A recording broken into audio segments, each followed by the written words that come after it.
Didik TV KPM. Boleh kita mulakan? Ya, kita mulakan sekarang. Silakan cikgu.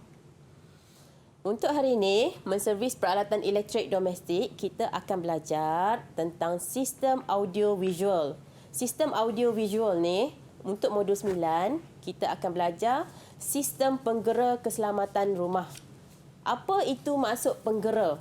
Penggera ialah peranti yang mengeluarkan bunyi atau isyarat bagi keselamatan rumah. Sistem melindungi dan menjaga keselamatan harta dan keluarga. Untuk kategori SPKR ada dua kategori, iaitu berwayar dengan tanpa berwayar. Jadi macam biasalah, bila berwayar melibatkan dengan pendawaian, kalau tanpa wayar disambung menggunakan Bluetooth.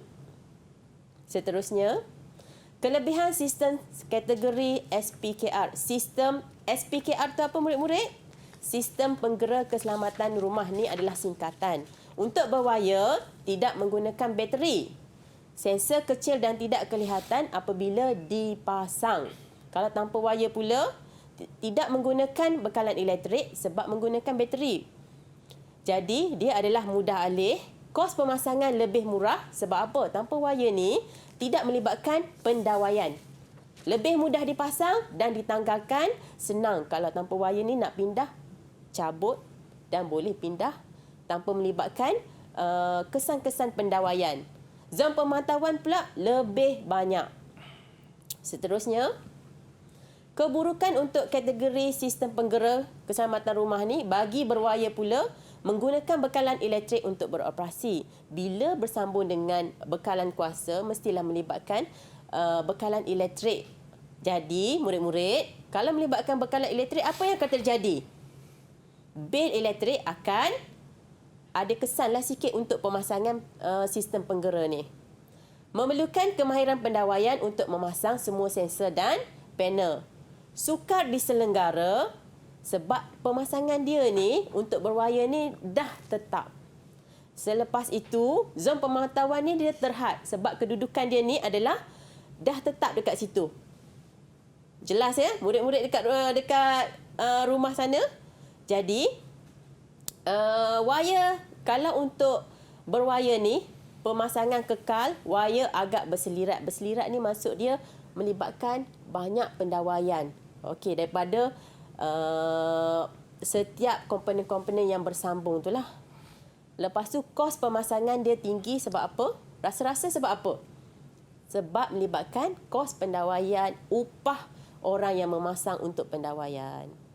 Jadi kalau tanpa wayar ni, sensor agak besar, dia berbeza dengan yang berwayar. Lepas tu, dan jelas kelihatan apabila dilekatkan di pintu atau tingkap. Sebab saiz dia lebih besar. Jadi untuk seterusnya, untuk kalau tanpa berwayar ni, tidak tahan lama sebab dia bergantung kepada jangka hayat bateri beroperasi. Jadi bagi pengguna yang menggunakan sistem penggera yang tanpa wayar ni, selalu kena semak, selalu kena tengok kondisi bateri bagi memastikan sistem penggera tu dalam keadaan baik.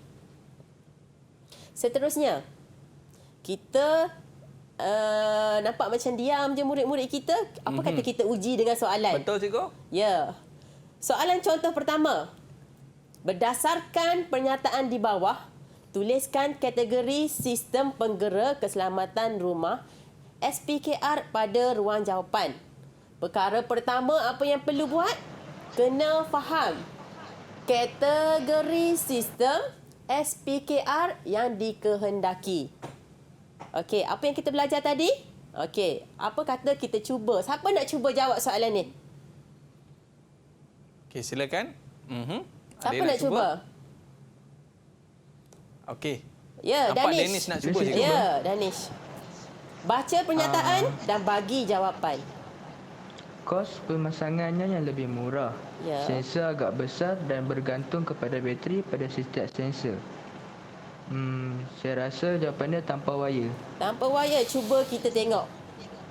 Okey, bagus Danish. Okey, yang kedua?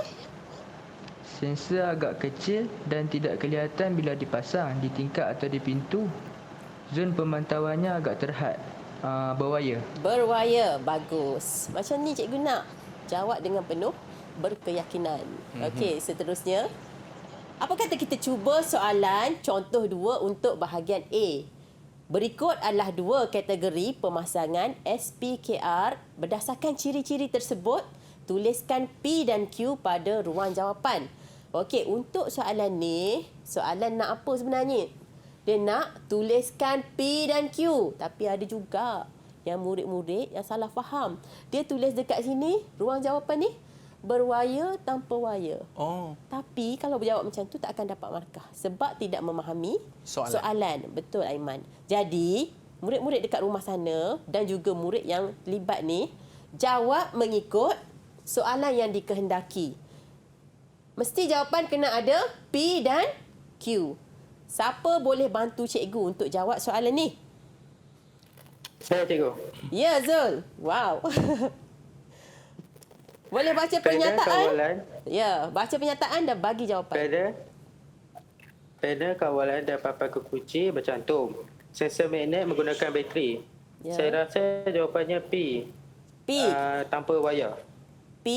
Ya. Okey, cuba kita tengok. Ya, bagus. Zul, yang kedua? Kotak panel kawalan dan papan kekunci berasingan. Ya. Sensor magnet tidak menggunakan bateri. Jadi jawapan dia? Ya. Ya, Q. Bagus, Zul. Okey, kita teruskan dengan pelajaran seterusnya. Didik TV KPM